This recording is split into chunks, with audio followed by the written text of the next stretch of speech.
இப்னு Abbas ரலியல்லாஹு அன்ஹு அறிவித்தார்கள், நான் என் தாயின் சகோதரியும் நபி ஸல்லல்லாஹு அலைஹி வஸல்லம் அவர்களின் துணைவியாருமான மைமூனா பின்த் அல் ஹாரித் ரலியல்லாஹு அன்ஹு அவர்களின் வீட்டில் ஓர் இரவு தங்கினேன். அன்று இரவு நபி ஸல்லல்லாஹு அலைஹி வஸல்லம் அவர்கள் அங்கு மைமூனாவிடம் தங்கியிருந்தார்கள்.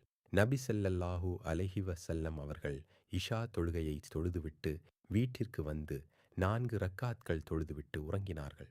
பின்னர் அவர்கள் எழுந்து சிறுவன் உறங்கிவிட்டான் என்று அல்லது அதைப் போன்ற ஒரு வார்த்தையை கூறினார்கள். பிறகு அவர்கள் தொழுகைக்காக எழுந்தார்கள். நான் அவர்களுடைய இடது பக்கத்தில் நின்றேன். அவர்கள் என்னை அவர்களுடைய வலது பக்கத்தில் நிற்க வைத்து 5 ரக்காத்கள் தொழுது பிறகு 2 ரக்காத்கள் தொழுதார்கள். பிறகு அவர்கள் உறங்கினார்கள். நான் அவர்கள் குறட்டை விடுவதை, மூச்சொலியை கேட்டேன். பின்னர் ஃபஜ்ர் தொழுகைக்காக புறப்பட்டார்கள்.